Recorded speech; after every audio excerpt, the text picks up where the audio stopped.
Halo, sahabat hikmah gelap. Hari ini, kami akan membawakan sebuah kisah yang mengguncang satu desa. Sebuah kisah nyata tentang Rama, seorang pemuda yang malas bekerja, memilih jalan singkat untuk cepat kaya. Diam-diam, ia bermain judi online di warung internet kampung sebelah. Apa yang awalnya hanya coba-coba, perlahan berubah menjadi kecanduan, hingga ia mulai mencuri uang ibunya sendiri dan menjual hasil sawah tanpa izin. Namun sahabat, dosa yang terus dilakukan tanpa tobat, pelan-pelan membuka pintu azab yang tak terlihat. Hingga pada malam kematiannya, terjadi sesuatu yang menggegerkan seluruh kampung. Jenazah Rama tak bisa diangkat, kerandanya menjadi berat, dan tiba-tiba rantai besi muncul dari dalam tanah, melilit tubuhnya, seperti menolak untuk dibawa ke liang lahat. Sahabat, sebelum kita lanjutkan kisah penuh pelajaran ini, mari bersama-sama kita lantunkan sholawat, agar hati kita tetap lembut dan dijauhkan dari godaan setan yang menipu. Allahumma sholli ala Sayyidina Muhammad, wa ala ali Sayyidina Muhammad. Dan sekarang, mari kita mulai kisah ini dari awal. Di sebuah desa bernama Sukaluyu, hiduplah seorang pemuda bernama Rama. Usianya 23 tahun. Kulitnya sawo matang, tubuhnya kurus, dan tatapannya kosong seperti tak pernah puas. Setiap hari, Rama hanya duduk di depan warung kopi dekat jalan masuk desa. Ia tidak suka bekerja. Ia menghindar saat warga gotong royong. Ia berpura-pura sakit ketika diajak ke ladang oleh ayah tirinya. Ibunya, Bu Yati, seorang janda yang menikah kembali dengan Pak Herman, petani biasa yang sabar dan pendiam. Mereka tinggal di rumah kayu tua di ujung desa. Meski hidup sederhana, Bu Yati selalu menyediakan makan untuk Rama, membelikan sabun, dan bahkan kadang menyisihkan uang belanja agar Rama bisa membeli pulsa. Namun Rama tak pernah bersyukur. Ia sering mengeluh, bahkan mencaci takdirnya. Kenapa hidupku begini terus? Gaji buruh cuma cukup buat makan. Sedangkan orang kota bisa beli motor mewah dari main game saja. Pernah suatu sore, ia bertemu temannya dari desa sebelah. Teman itu menunjukkan sebuah aplikasi permainan yang bisa menghasilkan uang. Cuma modal nekat. Sekali spin, bisa dapat jutaan, katanya. Sejak hari itu, Rama diam-diam pergi ke warung internet di kampung sebelah setiap malam. Ia pulang saat langit menjelang subuh, matanya merah, dan kantongnya kosong. Awalnya ia pakai uang jajannya. Lalu ia mulai mencuri uang dari dompet ibunya. Ia bahkan menjual hasil panen singkong milik ayah tirinya tanpa izin. Setiap kali menang, ia tertawa lebar. Tapi uangnya habis dalam sekejap. Kalah sekali, deposit lagi. Lama-lama ia tak bisa berhenti. Kepalanya dipenuhi angka dan suara, klik, klik, klik, dari mesin slot yang terus berputar di layar. Waktu demi waktu berlalu. Rama makin jauh dari masjid. Ia tak lagi pulang untuk makan malam bersama. Ia mulai berbohong, berhutang, dan memaki orang tuanya sendiri saat diingatkan. Aku tahu cari uang. Jangan ikut campur hidupku, teriaknya suatu malam, membuat ibunya menangis diam-diam di dapur. Namun di balik ambisi dan kemarahannya, ada sesuatu yang mulai berubah dalam dirinya. Tubuhnya lemas. Matanya cekung. Dan kadang, saat sendirian, ia merasa seolah ada suara yang membisik dari balik layar. Klik satu kali lagi, Rama, kekayaan tinggal sejengkal. Suara itu terdengar nyata. Padahal di sekelilingnya, hanya ada dinginnya malam dan bayang-bayang pohon yang bergoyang pelan. Malam Jumat Kliwon itu, Rama kembali ke warnet. Tapi kali ini, ada yang berbeda. Listrik sempat padam sesaat. Layar komputer berkedip.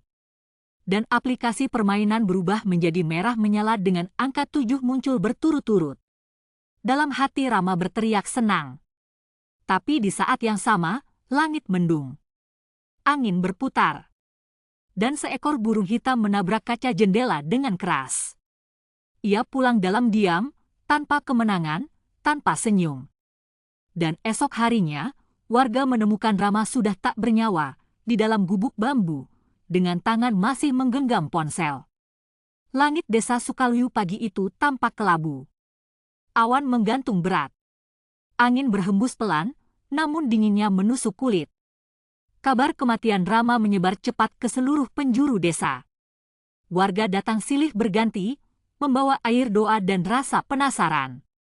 Tak sedikit yang berbisik-bisik. Meninggal mendadak, katanya. Padahal masih muda.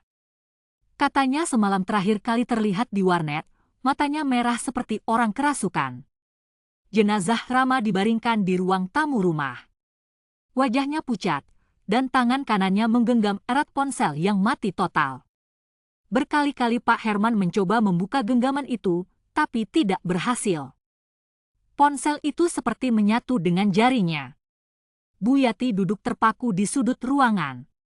Matanya sembab, namun tak lagi menangis. Ia hanya menatap jenazah anaknya tanpa suara. Sesekali bibirnya bergetar melafazkan istighfar. Waktu berjalan lambat. Menjelang sore, warga mulai menyiapkan liang lahat di pemakaman desa. Hujan gerimis turun tanpa suara. Langit seperti menyimpan sesuatu. Setelah jenazah dimandikan dan dikafani, para tetangga mengangkat keranda. Tapi anehnya, keranda itu terasa sangat berat, jauh lebih berat dari ukuran tubuh Rama yang kurus. 4 orang bergantian mengangkat, tapi keranda tetap tak bergerak. Pak Herman mencoba membantu. Seorang pemuda lain ikut mendorong. Keranda hanya terangkat sedikit, lalu jatuh dengan suara berdebam keras. Tiba-tiba, terdengar suara denting logam dari bawah keranda. Ketika salah satu warga mengangkat ujung kain penutup, mereka semua terkejut. Rantai besi berkarat melilit dasar keranda. Rantai itu bukan berasal dari rumah. Tidak ada yang meletakkannya di sana. Tidak ada satupun orang yang tahu dari mana rantai itu muncul. Ya Allah, bisik salah satu ibu yang melihat. Rantai, dari mana datangnya itu? Pak Herman mencoba membuka lilitan rantai, tapi semakin ditarik, rantai itu makin kuat mencengkeram. Kulit tangannya terluka karena goresan besi. Bu Yati yang melihat hanya bisa menangis. Ia tahu, ini bukan gangguan biasa. Azan maghrib berkumandang. Hujan berhenti, tapi kabut mulai turun pelan-pelan. Udara menjadi dingin seperti tengah malam. Akhirnya, dengan sisa tenaga, warga sepakat mengangkat keranda meski dengan rantai masih melilit. Mereka berjalan lambat menuju pemakaman. Saat sampai di liang lahat, gumpalan asap tipis keluar dari tanah. Wangi tanah basah bercampur dengan bau besi panas dan sesuatu yang amis. Ustaz desa yang ikut memimpin pemakaman mengernyit. Ia membaca doa lebih cepat dari biasanya. Suaranya sedikit bergetar. Saat keranda diturunkan, tanah bergetar pelan. Rantai di keranda bergerak sendiri, seperti ular yang melilit dengan kesadaran. Tiba-tiba, terdengar suara seperti desisan panjang, lalu dari arah timur pemakaman, kilat menyambar sebatang pohon tua. Pohon itu terbakar di ujung daunnya. Api kecil menyala, padahal hujan baru saja berhenti. Semua warga terdiam. Tak satu pun berani bicara. Mereka menatap liang lahat Rama yang perlahan tertutup tanah, tapi masih menyisakan satu ujung rantai yang menyembul keluar. Pak Herman mengais tanah untuk menutupnya, namun setiap kali tanah dilemparkan, selalu ada suara mendesis, seperti tanah menyentuh bara panas. Malam itu, desa tidak tidur. Orang-orang berkumpul di masjid, saling berbisik, saling bertanya dalam hati. Apa yang sebenarnya terjadi pada Rama? 3 hari setelah pemakaman, suasana desa Sukaluyu belum kembali seperti biasa. Para petani enggan turun ke sawah saat matahari belum tinggi. Anak-anak dilarang bermain hingga sore. Bahkan suara ayam pun terdengar lesu, seolah alam pun sedang berkabung. Bu Yati mengurung diri di kamar. Sejak jenazah Rama dikuburkan dengan rantai, ia belum pernah bicara banyak. Setiap malam, ia bermimpi hal yang sama. Rama datang padanya dengan wajah penuh debu, matanya kosong, dan tangannya masih menggenggam ponsel hitam yang terbakar separuh. "Bu, tolong cabut kabelnya, jangan biarkan dia hidup. Dia bukan sekadar aplikasi, dia membuka pintu," katanya dalam mimpi itu berulang-ulang. Pagi keempat setelah pemakaman, seorang anak kecil di desa bernama Denny menemukan sesuatu yang aneh di dekat pohon dekat makam. Sebuah ponsel tergeletak, masih menyala samar. Layarnya menampilkan angka 7 berderet, seperti mesin slot yang terus berputar sendiri. Denny membawa ponsel itu ke rumah. Namun tak lama setelah ia menyentuh layar, tangannya kaku. Ia tak bisa berbicara. Matanya menatap lurus ke arah jendela. Ibunya menjerit histeris dan langsung memanggil tetangga. Ketika ponsel itu diambil oleh seorang lelaki dewasa, tiba-tiba terdengar suara lirih, bukan dari ponsel, tapi dari arah pemakaman. Suara itu seperti bisikan, panggilan. Pelan tapi jelas. Klik, klik, klik, 1 kali lagi, dan kau akan bersama dia. Malam harinya, warga sepakat memanggil Ustaz Rahman, ulama sepuh dari desa seberang. Ia dikenal sebagai orang yang sering diundang untuk menangani kasus-kasus tak biasa. Setelah mendengar cerita dari Pak Herman dan beberapa warga, Ustaz Rahman hanya menatap kosong ke arah tanah. Lalu ia berkata, "Ini bukan hanya azab. Ini adalah peringatan. Ada pintu dosa yang dibuka lewat tangan sendiri, dan kini pintu itu belum tertutup." Ustaz Rahman meminta dikuburkannya kembali ponsel yang ditemukan di pohon, ke dalam lubang bekas makam Rama. Malam itu juga, dengan hanya 5 orang saksi, tanah kubur digali. Tapi anehnya, jenazah Rama tidak ditemukan. Yang ada hanya sisa kain kafan hangus dan rantai besi yang kini melingkar sempurna membentuk angka 7. Saat ponsel itu diletakkan ke dalam tanah dan ditimbun kembali, suara angin tiba-tiba menderu kencang. Daun-daun beterbangan, dan suara azan subuh mendadak terdengar dari 4 arah bersamaan. Pagi harinya, kabar itu menyebar. Sejak saat itu, tidak ada warga yang berani mengakses permainan judi, bahkan yang sekadar diiklankan lewat selebaran. Dan Bu Yati masih bermimpi. Kini wajah Rama tidak lagi memanggil, tapi berdiri diam di kejauhan, seolah menanti sesuatu yang belum selesai. Jarak desa Sukaluyu ke kampung Pasirwangi tidak terlalu jauh. Hanya 1,5 kilometer melalui jalan setapak yang dikelilingi hutan bambu. Tapi sejak kematian Rama, tak ada lagi anak muda yang berani melintasi jalur itu saat malam tiba. Warung internet yang biasa digunakan Rama terletak di pinggir jalan, bersebelahan dengan gudang kosong. Pemiliknya seorang pria bernama Pak Wahyu, duda paruh baya yang hidup menyendiri. Warung internet itu dulunya ramai, tapi sejak kabar meninggalnya Rama menyebar, tak satu pun pengunjung datang. Warung itu menjadi sunyi dan dingin. Pada suatu malam, sekitar 2 minggu setelah pemakaman Rama, Pak Wahyu mendengar suara keyboard ditekan dari dalam bilik nomor 3. Ia merasa aneh, karena tidak ada satupun pelanggan hari itu. Dengan langkah pelan, ia mendekat ke bilik tersebut. Lampunya mati. Namun layar komputer menyala dengan sendirinya. Tampilan di layar menunjukkan angka 7, berderet-deret. Lalu muncul tulisan berwarna merah menyala, "Selamat datang kembali, Rama." Deposit berikutnya, nyawa. Pak Wahyu terperanjat mundur. Tangannya gemetar. Ia mencoba mematikan komputer, tapi tidak bisa. Kabel sudah dicabut, namun layar tetap menyala. Dari balik bilik, terdengar suara napas berat. Pelan. Panjang. Seperti orang yang tertidur namun sedang bermimpi buruk. Pak Wahyu melangkah keluar, namun suara kursi berderit terdengar dari belakang. Ia menoleh, dan sesaat ia melihat sesosok bayangan duduk di depan layar. Punggungnya bungkuk, rambutnya kusut, dan jari-jarinya menekan tombol spin berulang-ulang. Bayangan itu tak menoleh. Tapi Pak Wahyu tahu, itu bukan manusia biasa. Ia berlari meninggalkan warungnya malam itu dan tak pernah kembali.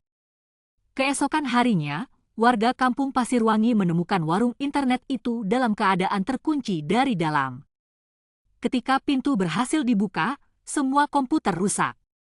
Layar-layar retak, dan di bilik nomor 3, ditemukan tumpukan koin logam yang membentuk angka 7, membara, dan mengepul asap. Warga melaporkan kejadian itu ke kepala dusun. Namun tak ada yang bisa menjelaskan apa yang sebenarnya terjadi. Sejak saat itu, warung internet tersebut ditutup permanen. Para sesepuh desa berkumpul dan membuat keputusan, siapapun yang masih menyimpan aplikasi permainan judi dalam bentuk apapun, harus menghapusnya sebelum malam Jumat berikutnya. Jika tidak, maka azab yang menimpa Rama bisa menular bukan hanya kepada si pelaku, tapi juga keluarga, tetangga, bahkan satu kampung. Bu Yati hanya bisa terdiam di rumah. Ia sering duduk di beranda, menatap langit sore, dan berdoa agar dosa anaknya diampuni. Namun setiap malam Jumat, suara ponsel Rama yang sudah dikubur itu terdengar kembali, samar-samar, seperti bisikan dari dalam tanah. Klik, klik, klik, satu kali lagi. Sepekan setelah kejadian di warung internet, suasana di desa Sukaluyu semakin mencekam. Tidak hanya karena cerita tentang warung angker yang tersebar cepat, tetapi karena satu persatu warga mulai mengalami kejadian aneh. Pak Togar, pedagang sembako yang sering meminjam uang koperasi lalu bermain judi secara sembunyi-sembunyi lewat ponsel, ditemukan terjerembab di depan rumahnya. Tubuhnya memar dan kakinya seperti terseret sesuatu yang berat. Ia mengaku melihat rantai besi muncul dari bawah kasurnya, melilit pergelangan kakinya, lalu menariknya ke arah pintu dapur. Malam itu, warga mendengar suara seret logam dari arah rumahnya. Ketika mereka datang, lantai dapur rumah Pak Togar retak, dan di tengahnya ada bekas-bekas besi membara seperti dibakar api dari dalam tanah. Besoknya, giliran Bu Retno, istri juragan ternak yang sering membeli chip judi online secara diam-diam dari anak-anak muda di kota. Ia menjerit keras saat melihat ponselnya terbakar sendiri di atas meja makan. Di layar ponsel yang sudah gosong, suaminya melihat ada tulisan, "Rantai ini akan menjemputmu satu demi satu." Kejadian-kejadian ini membuat warga resah. Dalam waktu kurang dari seminggu, 4 rumah mengalami kejadian serupa. Keran air menyala sendiri mengeluarkan cairan hitam pekat, suara gesekan rantai muncul di malam hari, dan perabot rumah bergeser tanpa sebab. Ustaz Rahman akhirnya kembali datang ke desa. Kali ini ia membawa kitab tua berisi ayat-ayat khusus untuk menutup pintu jinah atau pintu maksiat. Di depan musola, ia berkata lantang, "Wahai warga Sukaluyu, ketahuilah, rantai ini bukan hanya azab untuk almarhum Rama. Ini adalah ujian bagi siapapun yang menyimpan maksiat di balik diamnya. Judi, walau dalam layar kecil, tetaplah jalan setan. Dan setan tidak hanya menjerat tangan, tapi juga menanamkan rantai pada hati." Malam itu, seluruh warga berkumpul untuk doa bersama. Satu persatu, mereka menyerahkan ponsel yang berisi aplikasi judi, mencopot selebaran iklan chip, dan membakar semuanya di lapangan desa. Namun sebelum api padam, seorang anak kecil menunjuk ke arah pemakaman. "Pak, itu, kenapa pohon dekat kuburan Rama mengeluarkan asap?" Semua mata menoleh. Di bawah pohon tua itu, rantai besi menjulur dari dalam tanah, menjalar pelan seperti ular, menuju arah rumah warga yang masih menyimpan dosa. Langit desa Sukaluyu sore itu tampak murung. Matahari redup seperti enggan menyinari bumi. Udara begitu dingin, padahal musim hujan belum tiba. Burung-burung tidak bernyanyi. Ayam-ayam enggan keluar kandang. Suasana desa senyap, seperti menunggu sesuatu. Warga berkumpul di masjid sejak lepas asyar. Wajah-wajah mereka muram. Tak ada tawa. Tak ada suara anak-anak bermain. Semua larut dalam kekhawatiran. Sudah 7 rumah diganggu rantai gaib. Suara desisan besi dan bau menyengat besi terbakar kadang muncul dari kolong rumah atau sumur tua. Pak Herman duduk di saf depan. Wajahnya menunduk. Ia menatap lantai masjid sambil menggenggam tangan Bu Yati yang duduk tak jauh di samping wanita-wanita lain. Bu Yati belum banyak bicara. Matanya sayu. Namun malam itu, ia bersuara pelan. Saya rela, Ustaz, kalau memang dosa anak saya jadi sebab datangnya bala ini, tolong selamatkan desa ini. Ustaz Rahman mengangguk. Ia membuka kitab tua yang ia bawa dari desa seberang. Di dalamnya tertulis doa-doa penutup pintu fitnah dunia. Namun, ia berkata, doa itu hanya bisa dibacakan tepat pada tengah malam Jumat Kliwon, saat seluruh warga bersatu dalam tobat. Azan maghrib bergema, lalu Isya disusul zikir panjang. Semakin malam, angin mulai berhembus kencang. Pepohonan berderak. Terdengar lolongan anjing dari arah kuburan. Lalu, dari arah timur, guntur menggelegar meski langit tidak hujan. Pukul 11 malam, warga menyaksikan rantai besi menjulur keluar dari balik sumur tua di tengah desa. Rantai itu bergerak pelan, memanjang, lalu membelah tanah seperti ular raksasa. Arahnya menuju rumah-rumah yang dulunya diam-diam digunakan untuk transaksi chip, tempat menonton hasil taruhan, atau sekadar menyimpan tautan permainan haram. Anak-anak digendong masuk ke masjid. Para lelaki memegang obor. Para wanita merapat sambil melantunkan istighfar. Ketika jarum jam menunjuk pukul 12 malam, Ustaz Rahman berdiri di tengah lapangan. Ia memegang tongkat kayu yang ujungnya diikat dengan kain putih. Ia mulai membaca doa keras, suara gemanya memantul ke bukit dan lembah. Ya Allah, tutuplah pintu maksiat di bumi kami, rantai ini bukan dari dunia, tapi datang dari keserakahan yang membuka pintu setan. Tiba-tiba rantai itu berhenti bergerak. Tanah di sekitarnya menganga. Suara dentingan besi terdengar makin keras. Lalu, dari kejauhan, pohon di atas makam Rama tumbang dengan suara yang menggelegar. Cahaya merah muncul dari dalam tanah. Semua orang menutup mata. Ketika mereka membuka mata kembali, rantai itu telah menghilang. Namun malam belum benar-benar usai. Karena satu suara masih terdengar, sangat pelan, seperti dari kedalaman bumi. 3 hari telah berlalu sejak malam rantai itu menghilang. Desa Sukaluyu perlahan kembali tenang. Tidak ada lagi suara dentingan besi. Tidak ada lagi pohon tumbang. Udara kembali sejuk.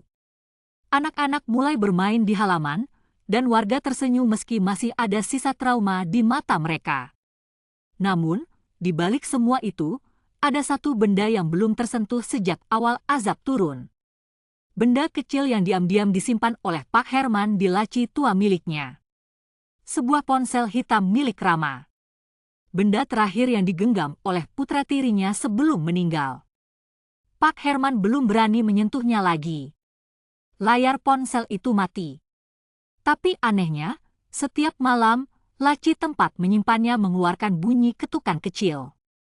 Suara seperti kuku logam yang menggaruk kayu. Tok, tok, tok, klik. Pada malam keempat, Pak Herman memberanikan diri membuka laci itu. Ponsel masih di tempatnya. Tapi kini layar menyala sendiri. Tidak terang. Hanya samar. Menampilkan tulisan halus, satu klik terakhir untuk memulai kembali. Pak Herman menelan ludah. Ia tahu, ini bukan sekadar ponsel. Ini bukan alat biasa. Ini adalah pintu. Dan pintu itu belum sepenuhnya tertutup.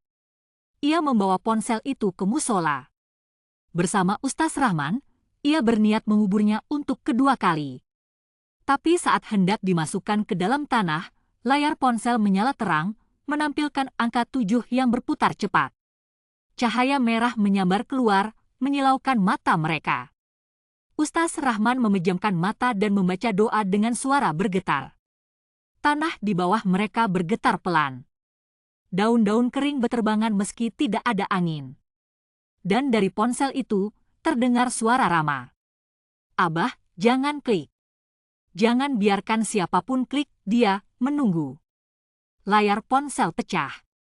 Asap tipis mengepul dari dalamnya.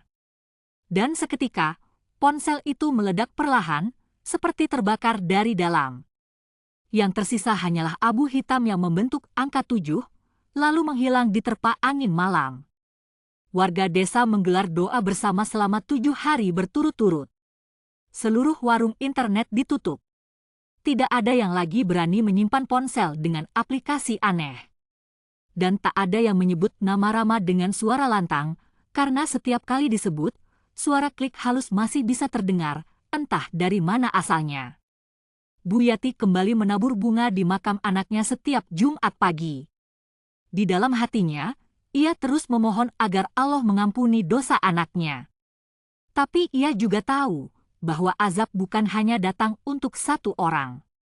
Ia datang untuk mengingatkan seluruh desa bahwa dosa yang tersembunyi dalam layar bisa membuka pintu neraka, bahkan sebelum ajal tiba. Jalan cepat menuju kekayaan seringkali terlihat menggoda. Tapi tidak semua jalan membawa berkah. Judi, meskipun tampak seperti permainan, sejatinya adalah perangkap. Ia menghancurkan waktu, merusak hati, dan menghapus keberkahan hidup. Bukan hanya membawa dosa bagi pelaku, tapi juga mendatangkan azab bagi orang-orang di sekitarnya. Rama telah terjerumus. Ia meninggalkan sholat, menyakiti orang tua, dan membiarkan dirinya dikuasai nafsu dan bisikan setan. Dan ketika ajal datang, tidak ada yang bisa menolong. Bahkan tanah pun enggan menerima tubuhnya.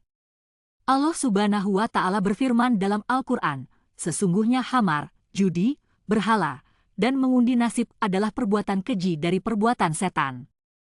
Maka jauhilah agar kamu beruntung. Surat Al-Maidah ayat 90, Rasulullah Shallallahu Alaihi Wasallam juga bersabda, barang siapa yang berjudi, maka ia seperti memakan daging saudaranya sendiri. Hadis riwayat Abu Dawud, tidak ada keberuntungan dalam harta yang datang dari cara haram. Rezeki yang halal, meskipun sedikit, lebih membawa tenang dan barokah. Semoga kisah ini menjadi peringatan bahwa dosa, sekecil apapun, bisa menjadi besar jika terus dibiarkan. Dan semoga kita semua dijauhkan dari godaan dunia yang menyesatkan.